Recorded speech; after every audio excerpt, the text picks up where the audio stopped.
समिती साले कशाला आलेलो, आमगावला आलेलो आहो. आमच्या ग्रामपंचायत पिपरटोल्याला मी एक ग्रामपंचायत सदस्य म्हणून आहे आणि गेल्या दीड महिन्यापासून आमच्या गावामधील बोरवेलला एकही पाणी येत नाही.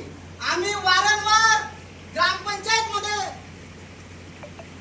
विनंती केली की किमान आमच्या गावामध्ये आमच्या वार्डाला बोरवेलची समस्या निराकरण करण्यात यावा, तरी सुद्धा कोणीही दखल देत नाही. आणि सचिवांचं म्हणणं आहे की ग्राम पंचायत समिती येता पाईप अवेलेबल नाही. तर सांगावं की पंचायत समितीमध्ये पाईप आहेत की नाही. आणि आता सध्या उन्हाळ्याचा दिवस आहे आणि उन्हाळ्याचा दिवस असून सुद्धा आम्हाला महिने दीड दोन महिने पाणी भेटत नसेल आणि मुख्यमंत्र्याच्या लाडक्या बहिणीला आणि लाडक्या भाषाला पाणी भेटत नसेल तर आम्ही जगाव कुठं आणि जावा कुठं आणि जगावं की मरावं हा एक मोठा प्रश्न पडलेला आहे. आता पंचायत समितीला आम्ही आलेलो आहोत, पण ह्या पंचायत समितीमध्ये ह्या बीडीओ साहेब आहेत, एनबी कट्टवार गट विकास अधिकारी, हे सुद्धा ह्या पंचायत समितीमध्ये सध्या आहेत नाही आहे. तर आम्ही आता आपल्या समस्याचा निराकरण करण्यासाठी जावं कुठं. मुख्यमंत्र्याची लाडकी बहीण म्हणता आणि लाडक्या बहिणीलाच पाणी भेटत नाही. तर आम्ही जगावं की मरावं सांगा मुख्यमंत्री साहेबांनी.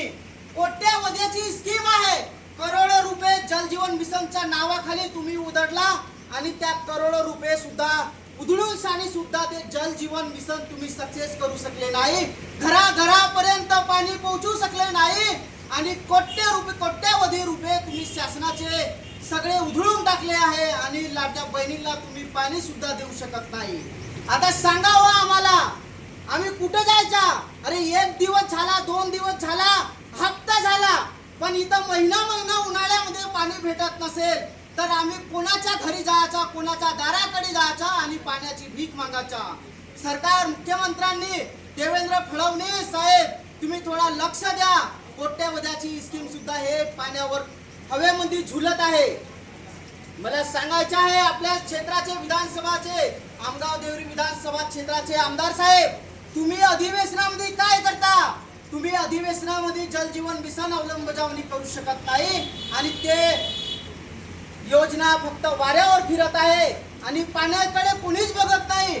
आणि मेन आपला आहे की आम्हाला पाणी हवं, चांगला स्वास्थ्य हवं, हॉस्पिटल हवं आणि शिक्षण हवं. फक्त तुम्ही रोड नाली बघता आणि आम्हाला पाणी महिने 2 महिने भेटत नाही आहे.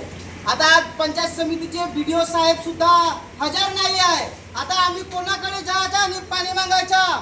अरे भाऊ, मुख्यमंत्र्याच्या लाडक्या बहिणी भाषाला पाणी द्या. पाणी देता का कोणी. पाणी द्या पाणी. मुख्यमंत्र्याच्या लाडकी बहीण तहानलेली आहे, कोणी पाणी देता का पाणी. मुख्यमंत्री लाडकी बहीण हे तहानलेली आहे, कोणी पाणी द्या पाणी. पाणी द्या पाणी. आता सभापतीच्या साहेबांच्या कॅबिन मध्ये जाऊ आपण. बघायचं आहे की सभापती साहेब हे सुद्धा आमच्या पाण्याचं निराकरण करतात की नाही. इथं सभापती साहेब सुद्धा हजर नाही आहे. आता आम्ही कोणाकडे जायचं पाण्यासाठी. अरे कोणी पाणी देता का मुख्यमंत्र्याच्या लाडक्या बहिणीला पाणी.